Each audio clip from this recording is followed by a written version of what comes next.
I've started charging clients for your free therapy advice, my sister announced with a smirk over dinner. You talk so much anyway, might as well make us some money. I watched our parents laugh along while I sat there speechless. You used my anxiety journal for this, I whispered. She just smiled wider. What she didn't know was that I'd already sent the screenshots to her biggest client, and they were not amused. So this happened over the course of about a year, but it exploded at a family dinner a few months ago. My sister and I were sitting at the table with our parents, glass of wine in everyone's hand, pasta on the plates, usual background noise, and she turned to me with the smuggest smile I've ever seen and said, I've started charging clients for your free therapy advice. You talk so much anyway, might as well make us some money. I laughed awkwardly, thinking she was joking. But then my stomach dropped. Something clicked.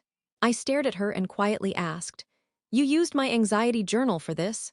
She just smiled wider. What she didn't know was that I had already sent screenshots to one of her biggest clients, and they were not amused. My name is Leona, and I'm a licensed art therapist based in Richmond, Virginia. I've always been the quieter sister, the more introspective one. I love helping people, but I've never been interested in the spotlight. I'm the type of person who journals every morning, drinks the same tea every night, and cries at Subaru commercials. I work mostly with veterans and trauma survivors through creative therapy, and I find a lot of peace in it. My sister Sabrina is the complete opposite. She's the kind of person who walks into a room and somehow makes everyone feel like she's the main character. Always the overachiever. She went to George Washington University, got a degree in marketing, and somehow pivoted from influencer to life coach to what she now calls a transformational strategist for soul-aligned success. I wish I were exaggerating. We've always had a bit of a tense relationship. Not toxic exactly, but uncomfortable, unequal. When we were growing up, she'd make jokes at my expense and everyone would laugh, including our parents. I'd be told I was too sensitive or reading too much into it. I just learned to keep my head down and let things roll off. Fast forward to about a year ago, and Sabrina reached out saying she wanted to collaborate. She said she was working on a new course and thought I could give her some insights into trauma and emotional resilience. She framed it like she wanted to learn from me, like she admired my expertise. I was flattered.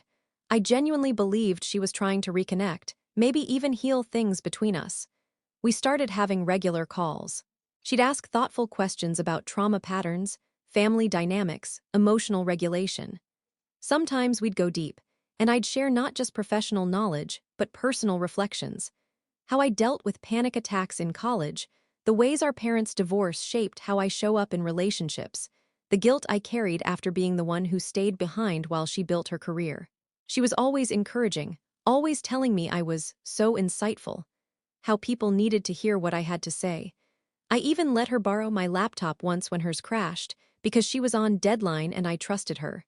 What I didn't know was that during that time, she had been compiling my stories, sometimes word for word from my private anxiety journal, and using them in her coaching materials. She wasn't just paraphrasing them. She was presenting my experiences as part of her own journey. Case studies, she called them, quotes that were lifted directly from things I wrote during some of the lowest points in my life. The first red flag came from someone I didn't know.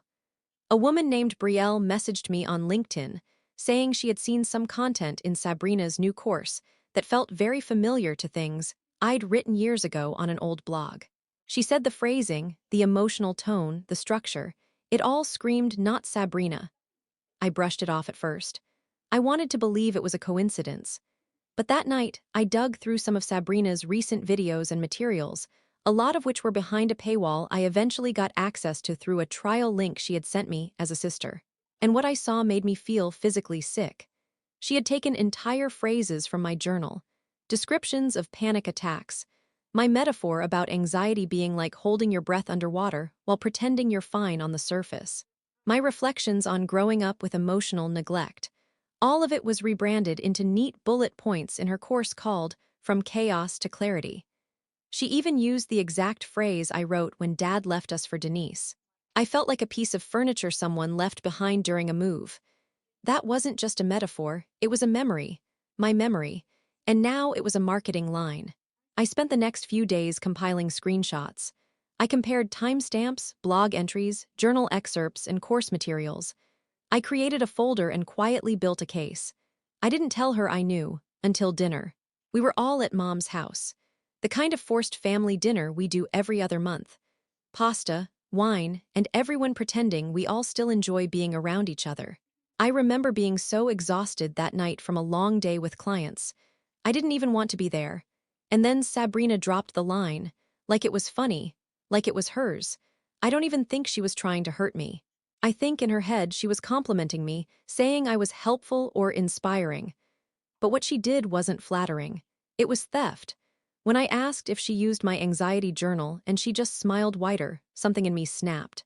She thought she had me cornered, that I was still the little sister who'd swallow pain just to keep the peace. But I had already sent the screenshots to Brielle, who turned out to be not just a client but a major affiliate partner. She had invested in Sabrina's business, promoted her course to her audience, and trusted her brand. She was not amused, and within 48 hours of receiving the materials, she was furious.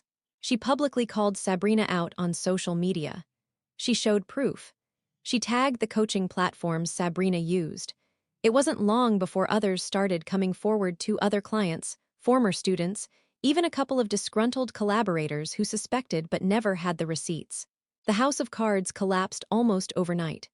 She lost her platform access, her clients demanded refunds, and one of her payment processors froze her account pending an ethics violation investigation.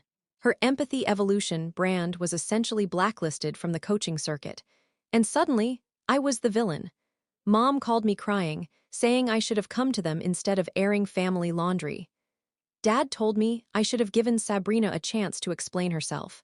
Denise, who I barely even speak to, messaged me a long paragraph about forgiveness and family over ego. But no one asked me how I felt about my words being sold. No one asked me if I was okay. Sabrina sent me an email a week later.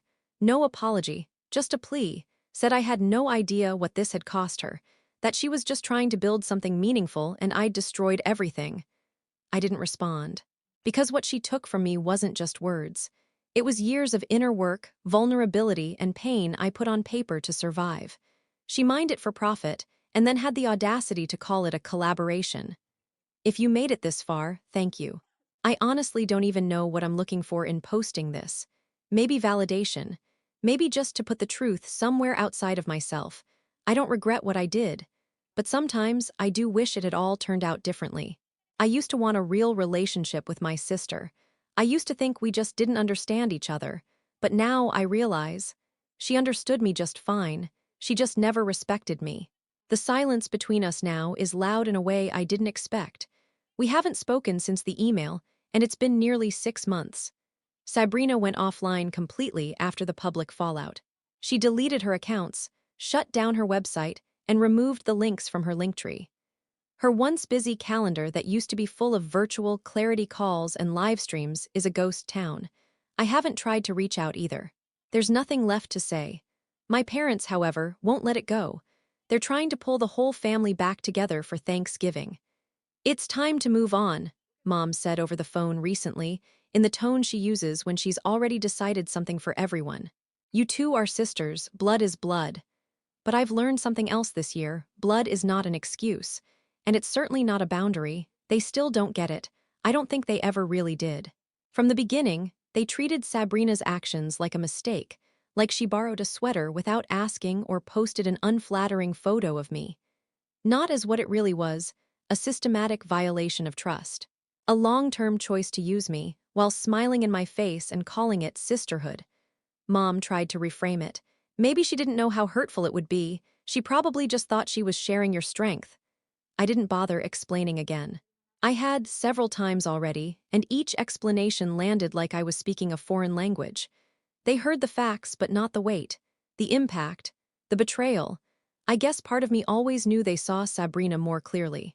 Or maybe they chose not to see her at all. Either way, I've stopped trying to convince them. Some things people have to feel for themselves. Instead, I've focused on rebuilding my own space. I moved into a new apartment a few miles away from my old one, closer to a local coffee shop and book bar I've always loved. I found a thrifted desk. I refinished myself and placed it near the window where the light hits just right in the morning. My journal sits there. My real one, not digitized, not synced to the cloud, not borrowed or shared. Just mine. Oddly enough, I haven't written in it much lately. I think I've been a little scared too.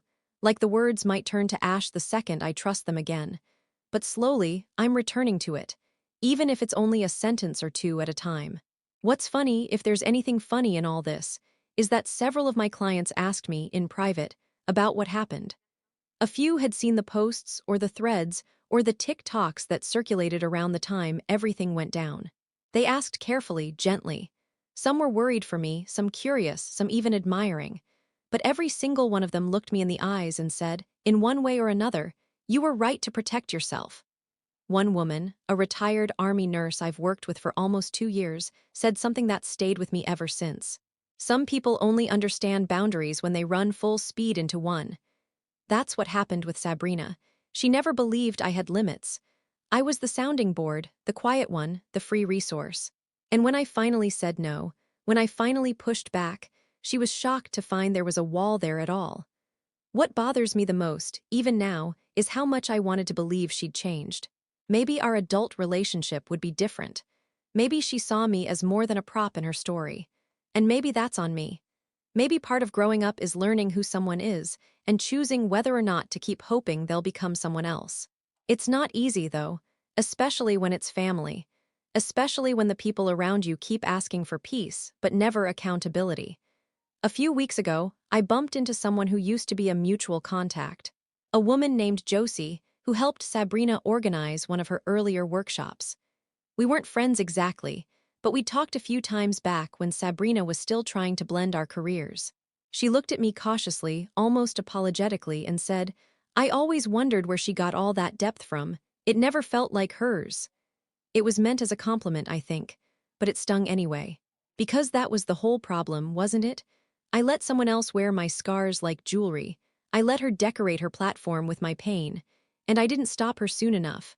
That's something I still wrestle with. The idea that I should have caught it earlier. Maybe if I hadn't been so willing to believe the best in her, none of this would have happened. But I remind myself, gently, the way I do with clients. The responsibility for harm always lies with the person who caused it, not the one who trusted too much. Still, there are days when the quiet in my apartment feels heavier than it should. Days when I pick up my pen and stare at the page, unsure what's mine anymore. But I write anyway, because writing has always been how I put myself back together, and no one gets to take that from me again.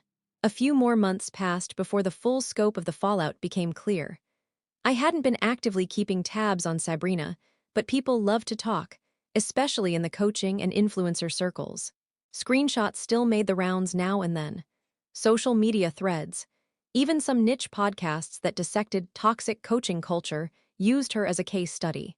My name was never mentioned, just vague references to a family betrayal or stealing lived experiences for profit. But I knew, and so did she. The silence between us didn't just stretch, it solidified, became permanent. And then one day, a mutual acquaintance reached out. A woman named Maris who used to attend Sabrina's retreats as both a client and helper. We'd never spoken directly before, but she sent me a kind, cautiously worded message on Instagram. She said she'd recently left the coaching industry entirely. That what happened with Sabrina had been the final push. But before she left, she wanted to tell me something important. Apparently, Sabrina had tried to rebrand. Again. This time, she wasn't using her face. She was building a wellness collective under a generic name. She created a fake team of contributors using stock photos.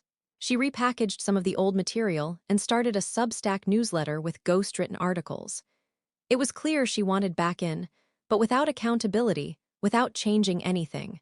Just rewrapping the same stolen truths in prettier packaging. I stared at the message for a long time. I wasn't angry, not anymore. I was tired. But tired or not, I wasn't going to let it happen again. I'd been quiet long enough. So I took a deep breath, went to my laptop, and opened up everything I had saved from months ago. The folder I had once named Evidence just in case. I renamed it Closure. Then I wrote an email, not angry, not emotional. Just factual, concise, professional. I compiled every instance of reused content, Every quote lifted directly from my blog or journal or voice notes, and I attached side-by-side comparisons. I made it clear that this was a case of intellectual property theft, and that several of the stories involved trauma experiences I had the legal right to protect. I sent it to her new platform host, her email marketing service, and her payment gateway. I didn't send it to her directly. I didn't need to. The results came swiftly. Within days, her Substack was shut down for violating terms of service. Her new domain was taken offline. The payment processor blocked her new account for suspicious behavior tied to her previous business. And the icing on the cake, one of her few remaining clients, someone I'd spoken to years earlier during a mental health workshop, was now working as a reviewer for an industry ethics council that was piloting certification for online coaching practices. She'd remembered my story, and she escalated the case. Sabrina's name was quietly added to a blacklist of non-ethical practitioners circulated among major coaching networks.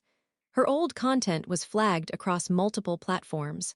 Most of the people who still wanted to associate with her stopped responding to her. And just like that, the door closed. Not slammed, not locked, just shut. There was no viral drama this time, no big reveal, no public takedown. It was quiet, calm, and complete. Exactly the way healing should feel. A few weeks later, I walked past the yoga studio she'd taken a job at, the one in Asheville, where she moved after everything collapsed. I was visiting a friend for the weekend, and we just happened to pass by it during a downtown art walk. She was at the front desk. I stopped. She looked up. We locked eyes for just a moment. She froze. I didn't wave. I didn't smile. I didn't gloat. I just kept walking. And I think that moment, seeing me there, standing taller, unbothered, and unreachable, was the real revenge. Because in the end, she didn't destroy me. She made me stronger. She taught me in the hardest way possible how to protect what's mine. She can't use me anymore. She can't twist my words, wear my wounds like accessories, or take my voice and turn it into revenue. I've reclaimed it, all of it. And now, when I sit at my desk near the window and write again, it's with peace. Not fear, no shame, not anger, just peace. I no longer hope she changes. That's her journey, or not. But I know who I am, and that's more than enough.